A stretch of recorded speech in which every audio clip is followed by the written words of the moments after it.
Liberando su potencial.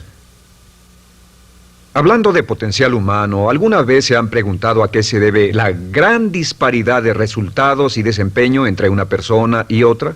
Una persona que percibe $250,000 anuales no es 10 veces más astuta ni mejor que una persona que percibe $25,000 anuales. ¿Por qué la diferencia de 10 veces sus ingresos? Y si tomamos a una persona que percibe $2,5 millones al año, ¿será esa persona 100 veces mejor, más astuta que la persona que gana $250,000?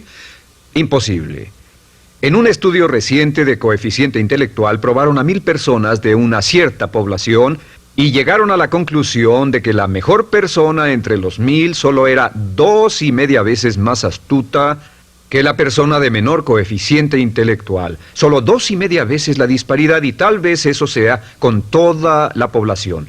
¿A qué supone que se debe la diferencia? Al hablar de potencial humano, llegamos a una fórmula que deduje hace algunos años. Tal vez eso lo explique un poco.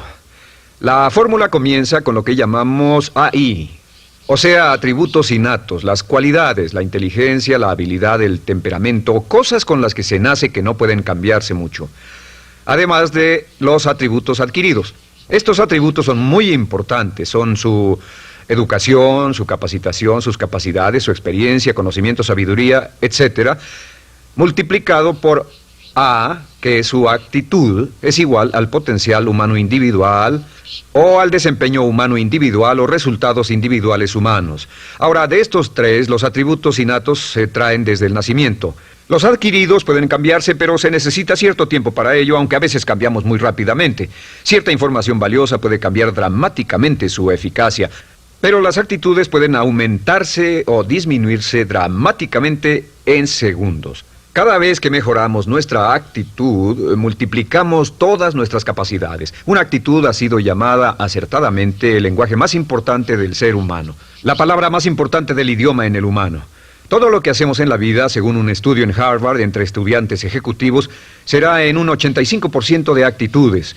Un 85% de su éxito estará determinado por su actitud. Eso significa que está determinado por cuán positivo o cuánta actitud mental positiva se tenga. Las personas con actitudes mentales positivas tienden a avanzar más rápidamente, se mueven hacia la cima en organizaciones valiosas, ganan más dinero, sacan más satisfacción de la vida. Una actitud mental positiva no significa que baile por las calles y arroje flores. Solo significa que tome una actitud constructiva en general o se aproxime hacia su trabajo, su vida, sus problemas, relaciones, etc. Según el informe Cox de las empresas americanas, según la revista Success, un 85% o más de todo lo que se logra se debe a la actitud. Y la pregunta es, ¿de dónde vienen las actitudes? Las actitudes vienen de las expectativas. Muy simple, ya hablamos de eso. Y una forma muy poderosa de mejorar su actitud instantáneamente es decir, aunque no lo crea, pienso que algo maravilloso va a ocurrirme hoy. Como dijimos antes, nuestras expectativas sobre los desenlaces determinan nuestra actitud. Si espera que las cosas salgan bien, tendrá una actitud positiva. Si espera que salgan mal, tendrá una actitud negativa. Y lo maravilloso es que podemos fabricar nuestras expectativas. Podemos esperar lo que deseamos. Podemos esperar cosas buenas, cosas malas, y no nos decepcionaremos. ¿De dónde surgen nuestras expectativas? Nuestras expectativas surgen de nuestras creencias y de nuestros valores. Son el centro de los factores motivacionales de nuestra personalidad, nuestras creencias. Y esto nos conduce a un entendimiento del potencial humano. Significa básicamente que nuestra actitud es una expresión externa de lo que está ocurriendo internamente. Y esto es consistente con las leyes mentales. Con respecto a las creencias, cada uno de nosotros tiene muchas creencias en el fondo que los psicólogos llaman los conceptos propios. El concepto propio, o su descubrimiento, es considerado por muchos como el logro único y más importante para comprender el desempeño humano en el siglo XX. Yo estoy de acuerdo. El concepto propio es como, si queremos usar una analogía militar, el centro de mando. O si queremos usar una analogía técnica, es el programa central de su computadora básica. Es un grupo de creencias, valores, actitudes, sentimientos, ideas, etcétera, almacenadas en el fondo de nosotros y son el resultado de casi todas las experiencias que hemos tenido en la vida. Y algunos investigadores dicen que el concepto propio comienza a formarse aún antes del nacimiento, pero el concepto propio, una vez colocado, Precede, predice y determina sus niveles de eficacia y desempeño en todas las áreas de nuestra vida. El concepto propio se convierte en el centro de mando o el programa maestro. El concepto propio de este grupo de creencias determina lo que dirá, lo que hará, cómo actuará, cómo se siente y reacciona, etc. ¿Qué significa esto? Significa que todas las mejoras en su vida externa, todos los cambios en su realidad comienzan con un cambio en su concepto propio. Les voy a explicar lo que significa. Esta es una gráfica muy simple. Hablamos de potencial humano y decimos que la persona promedio usa un 10% o menos de su potencial. Según investigaciones, tal vez es mucho menos. El Instituto Stanford Brain en Santa Clara, California, estima que tal vez se aproxime a un 2%. Seremos generosos y diremos que la persona promedio usa un 10%. Significa que en los mejores casos, la mayoría, como usted o yo, no usamos un 90% de nuestro potencial. Uno de los mejores filósofos, Oliver Wendell Holmes, dice que la tragedia de la persona promedio es que llegan a la tumba con su música aún por dentro. Aún están funcionando con mucho menos de su potencial total. Y esto es el potencial humano. Sabemos que existe una relación directa entre el potencial humano y el concepto propio. Pero como nuestros conceptos propios o nuestras estimaciones de nosotros mismos generalmente son mucho menores de lo que debieran ser, nuestro nivel de desempeño y eficacia también es menor. Sabemos que nuestro concepto propio es altamente subjetivo.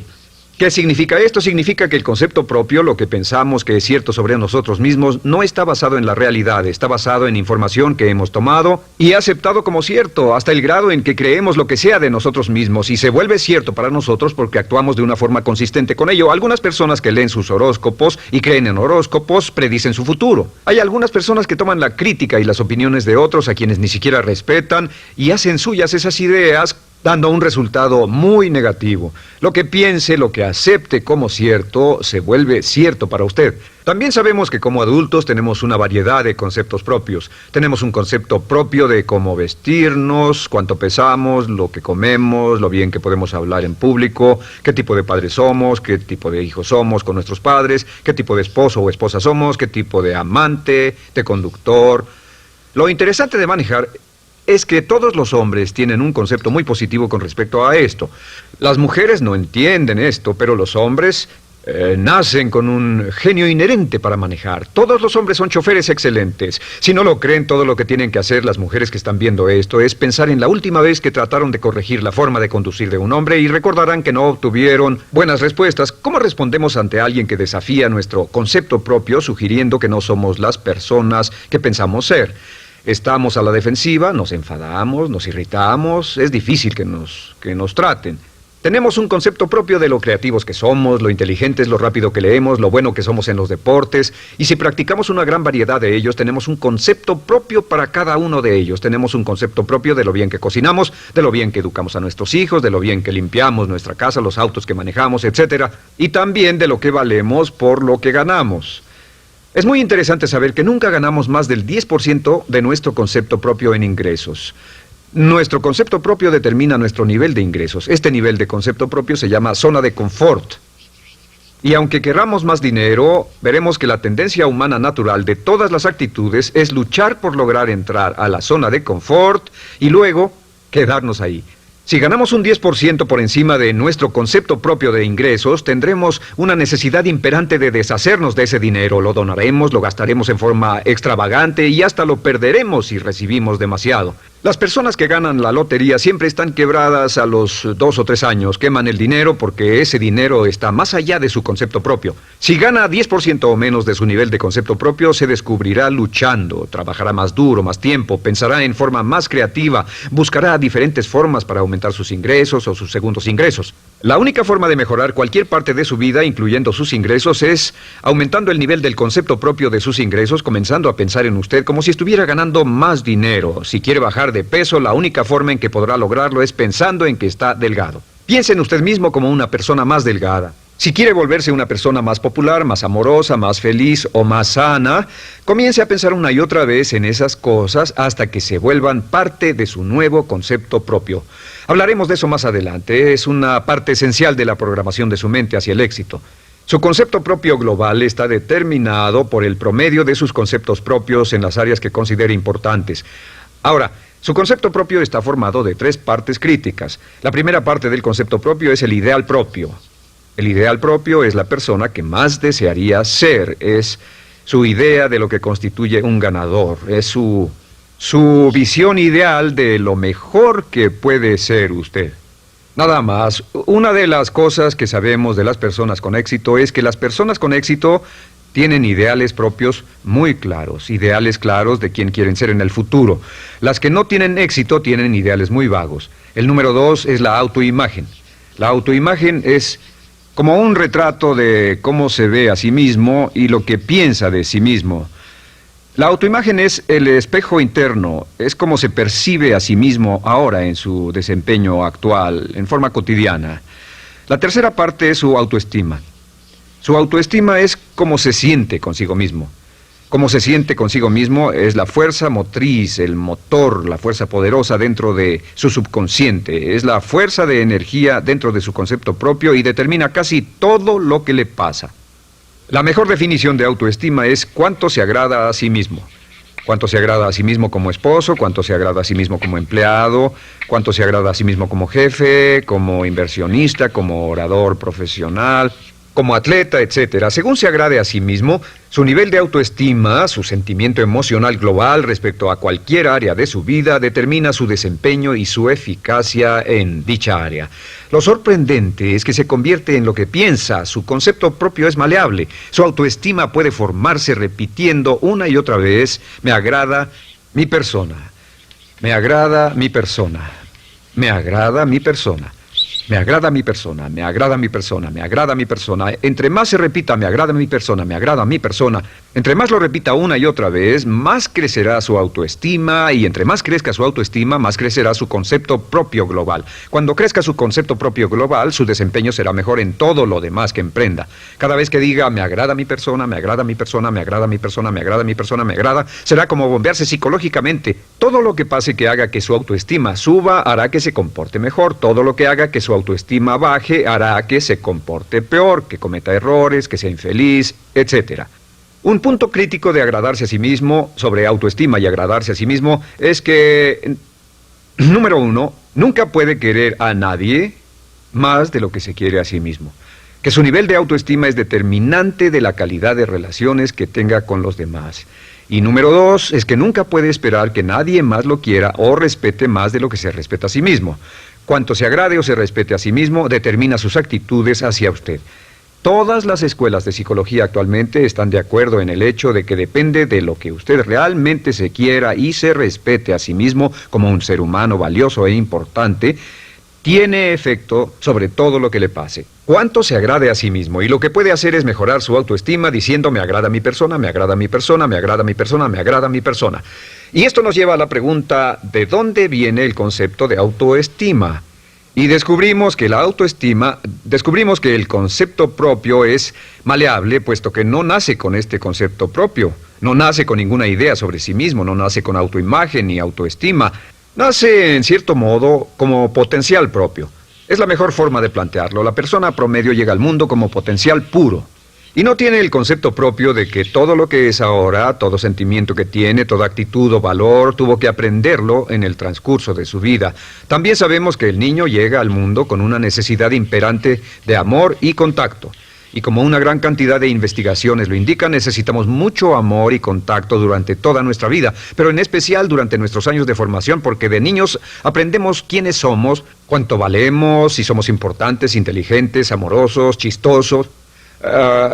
Todo esto lo aprendemos por la forma en que nuestros padres nos tratan. Si nuestros padres, nuestros parientes, tíos o tías, en especial nuestros padres, nos tratan como si fuéramos realmente importantes, crecemos pensando que somos realmente importantes, pero si nuestros padres no lo hacen, pasa algo más. Sabemos que los primeros años de vida son los más importantes para el desarrollo del concepto propio, que un niño comienza a partir de cero. El niño nace sin saber quién es él o ella. Son sumamente valiosos el primero, segundo, tercero, cuarto y quinto años de vida. Algunos psicólogos pensaban que eran los 5 primeros años, pero ahora dicen que son los 3 primeros años. En sus 3 primeros años de vida el niño aprende quién es y dicen que si se les da suficiente cantidad y buena calidad de amor en los 3 a 5 primeros años, los prepara usted de por vida. Los coloca en una base sólida de autoestima y confianza en sí mismos, valor e importancia realmente. Existe una relación directa entre la calidad y la cantidad de amor y el desarrollo de una personalidad sana. Entre más amor, amor incondicional, reciba un niño en sus años formativos, más fuerte será la base de su personalidad. El reverso de la educación es que casi todos los problemas de psicosis, neurosis, perturbaciones de la personalidad y problemas de comportamiento surgen de los problemas que se tengan con el concepto propio. Ahora observemos a los adultos. Aquí está nuestra personalidad adulta. Si nos observamos, podemos llegar a reparar nuestras bases, por así decirlo, repitiéndonos una y otra vez: me agrada mi persona, me agrada mi persona, me agrada mi persona, y llevamos ese concreto reparador hacia la base de nuestra personalidad. Los niños necesitan el amor como las rosas necesitan la lluvia. Los niños que carecen de amor a menudo mueren por escasez de amor. Es una enfermedad llamada marisma. Ahora, ¿qué más sabemos sobre los niños? Sabemos que los niños llegan al mundo con dos atributos notables. El primero es que no sienten temor. Los niños nacen sin temores. No temen a nada excepto a caerse y a los ruidos fuertes. Y esto se expresa en sus actitudes: yo puedo. Los niños llegan al mundo pensando que pueden hacer cualquier cosa, y quien haya criado a un niño hasta la edad de 3, 4 o 5 años sabe que debe pasar esos primeros años evitando que se maten, porque son como pilotos japoneses, porque no le tienen miedo a nada. Su segundo atributo es que llegan al mundo totalmente espontáneos. Dicen lo que quieren, hacen lo que quieren, son totalmente desinhibidos. Totalmente. Ellos no temen hacer nada de lo que desean, y esto se expresa en su actitud: no quiero. No tengo que hacerlo. Si ha tratado de controlar a un niño, lo habrá visto. Lo primero que dicen cuando comienza a darle órdenes, lo primero que aprenden es: no tengo que hacerlo. Claro, a veces cambiamos sus mentes de una u otra forma, pero estos son los dos atributos con los que los niños llegan al mundo. Llegan al mundo sin temores y desinhibidos. ¿Qué significa esto? Significa que nuestro derecho innato natural es no ser temerosos y ser desinhibidos. Y solo cuando podemos crear la misma situación en nuestra vida adulta, cuando no tememos y somos desinhibidos, nos sentimos a gusto con nosotros mismos. Las mejores organizaciones, las mejores compañías son las que crean un ambiente donde nos sentimos sin temores y sin reservas para ser nosotros mismos y para hacer lo mejor de nosotros. Al crecer descubrimos que los niños aprenden de dos maneras. La primera es por imitación. Imitan a uno o a ambos padres, en especial al padre dominante. Algunas veces el padre dominante cambiará cuando crezca el niño, y a veces los niños imitan al padre, a veces a la madre, pero aprenden por imitación. Muchas características y hábitos que tenemos como adultos los aprendimos de nuestros padres. ¿Alguna vez ha tenido la oportunidad, ha tenido la ocasión de gritarle o reñirle a uno de sus hijos? Verá que le dice las mismas cosas que le dijo su padre a usted cuando era niño. Así que imitamos. A veces imitamos su caminar, a veces su forma de hablar, a veces imitamos sus valores, sus creencias, etc. Aunque esos valores y esas creencias no tengan ningún valor. ¿Por qué? Porque nuestros padres eran así cuando nosotros éramos niños. La segunda forma en que aprendemos es pasando de la incomodidad, lo que no se siente bien, hacia la comodidad. Freud llamó a esto el principio del placer. O sea que nos movemos hacia aquello que nos hace sentir cómodos, lo que nos da placer, lo que nos hace sentir bien con nosotros. Nos movemos de la incomodidad hacia la comodidad. Así es como aprendemos a no mojar el pañal, por ejemplo. Sabemos que no es agradable caminar con popó o pipí en nuestros pañales. Vemos lo que hacen nuestros padres, vemos lo que nuestros parientes hacen y decimos: estas personas no hacen lo que yo. Así aprendemos a caminar y lo demás. Así que de la incomodidad hacia la comodidad. Durante toda nuestra vida, por cierto, así es como aprendemos. Imitamos leyendo lo que otras personas hacen, estudiando libros y en el trabajo, imitamos cuando vamos a la escuela, y hacemos lo que nos da resultados positivos, lo que nos da refuerzos positivos, y hacemos cada vez menos las cosas que nos causan incomodidad o dolor. Ahora, muy temprano en la vida, como equivocación o como resultado de una equivocación que los padres cometen en la crianza, los niños comienzan a aprender hábitos y patrones negativos. Los patrones y hábitos negativos tienen sus raíces principalmente en la crítica destructiva. La crítica destructiva comienza muy temprano en la vida, a veces en los primeros meses. Y la crítica destructiva la usan los padres para dirigir y controlar a sus hijos. Desafortunadamente, tiene un efecto muy peligroso y dañino sobre nosotros, ya que la crítica destructiva tiende a minar la integridad de la personalidad del niño. Muchos de nosotros, incluyéndome a mí y a muchos de ustedes, nos hemos visto minados y heridos por la crítica destructiva más que todas las guerras en la historia. Ahora, como resultado de la crítica destructiva, comenzamos a desarrollar hábitos y patrones negativos. Los patrones de hábitos negativos son respuestas condicionadas hacia los estímulos. Los patrones de hábitos negativos se desarrollan en los inicios de la vida. Se desarrollan como resultado de una repetición del temor y el dolor una y otra vez. Se desarrollan como resultado de la crítica destructiva, el castigo físico, etc. En los inicios de la vida comenzamos a desarrollar dos manifestaciones que nos persiguen durante toda nuestra vida y más que ninguna otra cosa inhiben nuestro potencial. La primera es la llamada patrón de hábito negativo inhibido. El patrón de hábito negativo inhibido se aprende cuando al niño le dicen una y otra vez no. Aléjate de ahí, no toques eso, y se le castiga. Cuando el niño intenta algo nuevo, o se involucra con algo, o huele algo, o derrama algo, o rompe algo accidentalmente, el padre estalla y se enfada mucho. Como ven, el niño está impulsado por la curiosidad insaciable de explorar su mundo.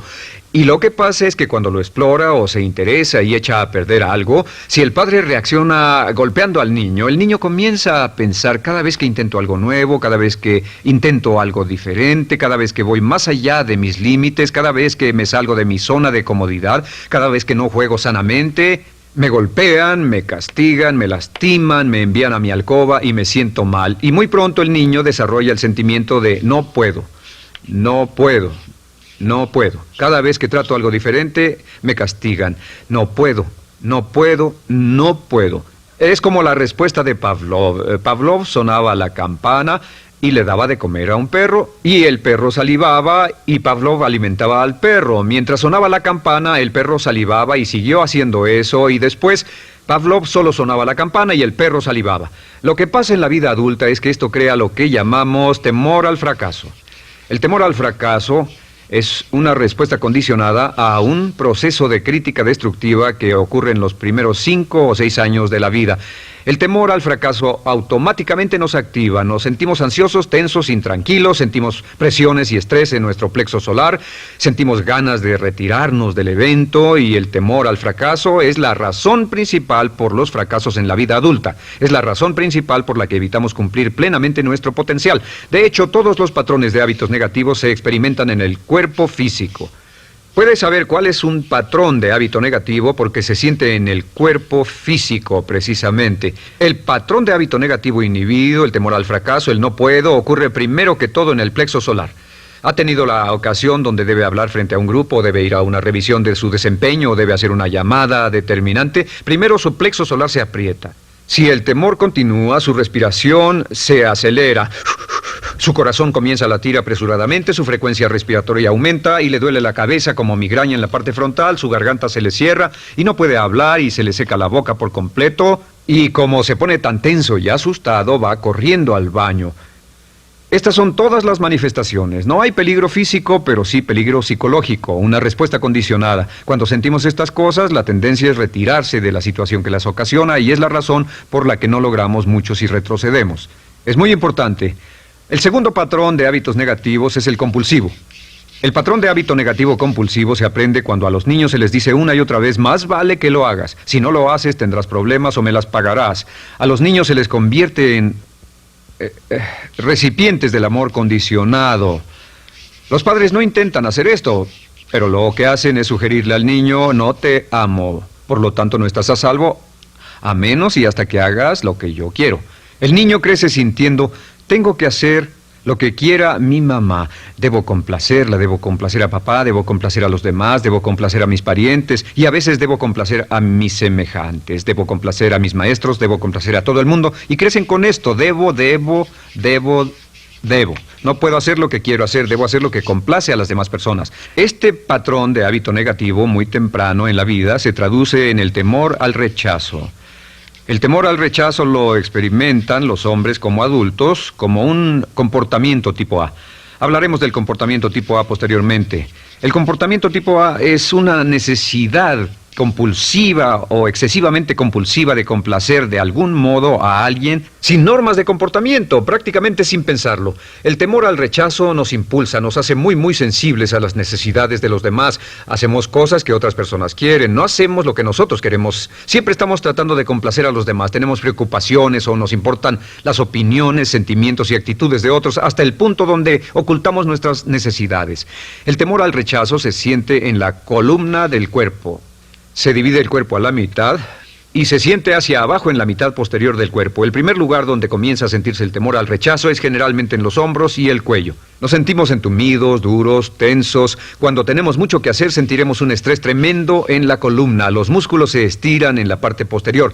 A veces se manifestará como flebitis y venas varicosas y a menudo nos darán dolores de cabeza en la parte posterior de esta porque las arterias carótidas que llevan la sangre hasta la cabeza, los músculos a su alrededor se contraen y la cantidad de sangre que fluye hacia la cabeza fluye más lentamente y se siente un terrible dolor de cabeza en la parte posterior. Estos dos temores, los patrones de hábitos negativos compulsivos, el compulsivo y el inhibitorio, son resultado de la crítica destructiva, el gran destructor de la personalidad que nos persigue durante toda la vida. Y lo maravilloso de todo esto es que como son patrones de hábitos aprendidos, podemos olvidarlos. Podemos acabar con el temor al fracaso que nos detiene. Podemos acabar con el temor al rechazo que hace que hagamos cosas que complacen a los demás en vez de complacernos a nosotros, trabajando con nuestra propia autoestima. Porque existe una relación inversa entre la autoestima y el patrón de hábitos negativos. Porque entre más se agrade a sí mismo, menos teme al fracaso. Entre más se agrade a sí mismo, menos teme al rechazo. Entre más se agrade a sí mismo, menos temerá a cualquier cosa. Y si sigue repitiendo, me agrada mi persona, me agrada mi persona, me agrada mi persona una y otra vez, si sigue diciendo esto, con el tiempo su autoestima sube más y más y más y más y sus temores desde luego bajan. Cuando su autoestima sube, sus temores van en dirección opuesta. Ahora, ¿cómo enfrentar la crítica destructiva si debe criticar a otras personas? Pues eso es muy simple. Muchos padres nos han preguntado eso. ¿Cómo se controla a los niños? Una de las claves para controlar a los niños es dirigirlos para que hagan algo constructivo en lugar de hacer algo destructivo. Otra cosa que debe recordarse es que lo que quiere hacer es que quiere dar una crítica informativa, crítica constructiva, lo que significa que se les dice a los niños lo que pueden hacer o a los adultos lo que pueden hacer mejor. Todo el propósito de dar retroalimentación de cualquier tipo es mejorar el desempeño. Si es padre o si es jefe o si es una persona en una relación, si una persona está haciendo algo malo o inadecuado, todo el propósito de darles cualquier tipo de retroalimentación es para que puedan hacerlo mejor. Sin embargo, existe una relación directa entre la autoestima y la crítica destructiva. Cada vez que se critica a una persona, su autoestima baja. Y cada vez que su autoestima baja, su habilidad para desempeñarse baja. Si critica a una persona en forma destructiva demasiado tiempo, llegará a un punto donde no intentarán nada. Se convierte en lo que llamamos hipersensible. Un adulto hipersensible es aquel que no puede aceptar críticas de nadie. Un adulto hipersensible es una persona que está muy tensa, ansiosa, si siquiera sugiere que no está haciendo lo correcto. Si trata con un adulto hipersensible, la clave es sentarlo y recordar 4 cosas. Número 1, comenzar con alabanzas. Número 2, proteja la autoestima de la persona a toda costa. Número 3, discuta el desempeño y no a la persona. Hable del comportamiento más que de la persona. Y número 4 es enfocarse hacia el futuro en vez de en el pasado. Enfóquese hacia lo que va a hacerse en forma diferente en el futuro en vez de lo que pasó en el pasado. ¿Por qué? Una razón muy simple, porque una persona no puede controlar el pasado. Al no poder controlar el pasado, cualquier crítica de lo que han hecho en el pasado les da un estrés tremendo y frustración. Así que, en resumen, la clave del éxito en la vida es una actitud mental positiva. Una actitud mental positiva se basa en expectativas de éxito, de una serie de expectativas positivas. Esa serie de expectativas positivas se basa en sus creencias y en su concepto de sí mismo. El centro de su concepto propio que determina su eficacia en la vida es su autoestima, y su autoestima se mide por cuanto se valore a sí mismo. Las dos cosas que nos frenan más que nada son el temor al fracaso y el temor al rechazo.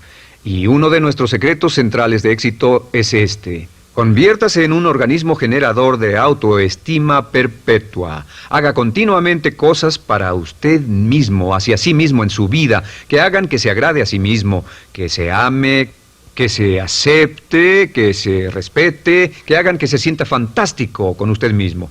Si es un jefe o un padre, no olvide que la clave para el máximo desempeño en su hogar y en su trabajo es hacer que las personas se sientan maravillosamente consigo mismas. Entre mejor se sienta consigo mismo y más se agrade, más probable será que logre que las personas a su alrededor lo quieran, lo acepten, lo respeten, se respeten.